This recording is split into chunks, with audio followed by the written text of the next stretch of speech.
आई फगुआ न्यारा था, उमंग उत्साह ई रसगर महीना। हम भोजपुरी कवि सत्येंद्र सिंह सिवानी एगो गीत प्रस्तुत करे जा रहा बानी। ओकरा पहले तनी एगो वानगी देखी। चलेले साज के बारात जब ऋतुवन के राजा तो, चलेले साज के बारात जब ऋतुवन के राजा तो, एक ही रंग में रंगदार सगरे लोग हो जाला। चलेले साज के बारात जब ऋतुवन के राजा तो, एक ही रंग में रंगदार सगरी लोग हो जाला। कहीं रोपस कलेवा ना केहू के गम फिकिर होला, कहीं रोपस कलेवा ना केहू के गम फिकिर होला। घर घर में के पकवान सब कर भोग हो जाला।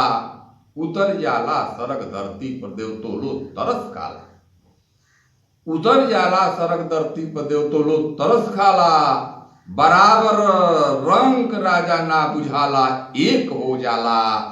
चलेले साज के बारात जब ऋतुवन के राजा तो, एक ही रंग में रंगदार सगरे लोग हो जाला।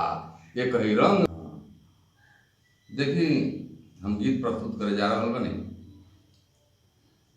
कि कंत बिनु बसंत में, कंत बिनु बसंत में परल बसगरी पहट।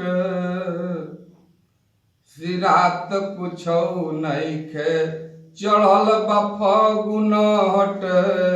सिरात कुछौ नइखे परल बनौरी, परल बनौरी बधारी होला पहट। पथल परल होखे आ सारा जजाद नुकसान हो गइल होखे त हाय हाय करेला किसान। ओहिंगा फगुआ में यदि केहू परदेसी ना आवेला तो उहे छाती पर गुजरेला। कंत बिनु बसंत में परल बसगरी पहट। सिरात कुछौ नइखे बहुत फगुन हट।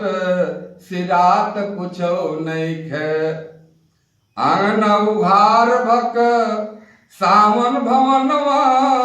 आंगना उघार भक सावन भवनवा बाटे रसाइल पिराला बदनवा। मदन मतलबी, मदन मतलबी बढ़ावे सुगुगहट, बढ़ावे सुगुगहट। सिरात कुछौ नइखे बहुत फगुन हट। सिरात कुछौ नइखे संसा में मन भइल बावे 40।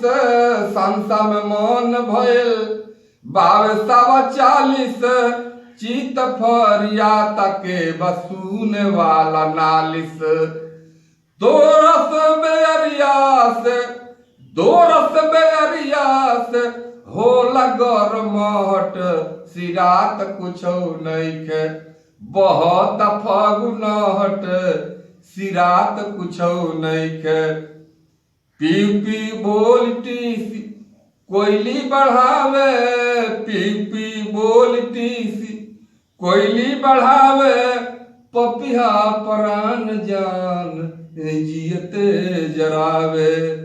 उचरे न काग भइल, उचरे न काग भइल बावे छटपटाट।